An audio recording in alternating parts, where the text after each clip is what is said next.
கர்த்தருடைய பரிசுத்த நாமத்துக்கு ஸ்தோத்திரம். இந்த நாளிலும் நாம் தியானிக்க இருக்க வேண்டிய வசனம் அது யாக்கோபு புஸ்தகம் 1 22 வசனம். அல்லாமலோ நீங்கள் உங்களை வஞ்சியாதபடிக்கு திருவசனத்தை கேட்கிறவளாய் மாத்திரமல்ல அதன்படி செய்கிறவளாயும் இருங்கள் என்று வேதம் நமக்கு சொல்றார். எனவே தேவ பிள்ளைகளாய் நமக்கு இந்த வசனம் இந்த நாளில் நமக்கு என்ன சொல்ல வருகிறது என்றால், திருவசனத்தை கேட்டுட்டு அதன்படி நடக்கணும்னு வேதம் நம்ம அன்போடு கூட அழைக்கிறது.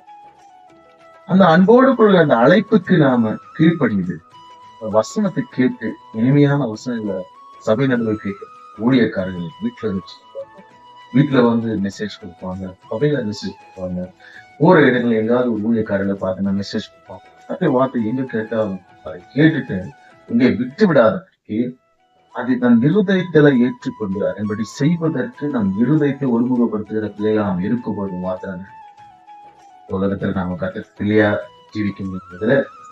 எனவே ஒவ்வொருத்தரும் திருவசனத்தை கேளுங்க, கேட்டுட்டு இந்த காதுல வாங்கி இந்த காதுல விட்ட அதன்படி செய்வதற்கு நம் இருதயத்தை ஏசப்பாடு நேரா ஒருமுகப்படுத்த முயற்சிப்பார்.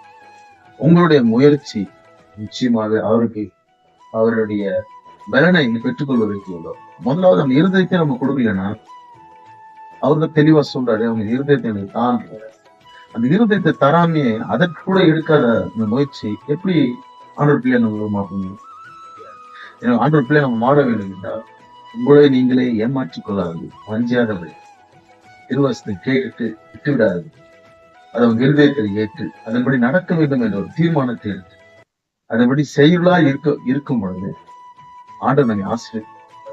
எனவே சத்தியத்தை அறிந்தோம் அதை நம்ம மறுதளிக்கிற பிள்ளைகளா இருக்கக்கூடாது. கர்த்தர் நம்மளுடைய ஆசீர்வதிப்பார் என்று இயேசுவின் விசுவாசிகள் இப்படி நடக்கத்தக்கதாக கர்த்தருக்கு நாம் சொல்லிப்போம். அன்பும் இருக்கும் போது இந்த வேலைக்கான நாளுக்காக ஜெபிக்க ஒவ்வொரு இடத்துலையும் நான் மெசேஜ் கேட்கும் போதெல்லாம் இந்த வசனத்தை கேட்கும் போதெல்லாம் அவங்க கீழ்ப்படிந்து அந்த வசனத்தின்படி நடப்பதற்கு ஏவாங்க இருதயத்தை நாங்கள் மாற்றுகிறார் கேட்டு பலன் இந்த கிருமி ஒத்தாசனை தாண்டி எல்லா இயேசுவின் நாமத்திலே வேண்டுகிறோம் எங்கள் நல்ல பிதாவே. ஆமென். Praise God. Thank you.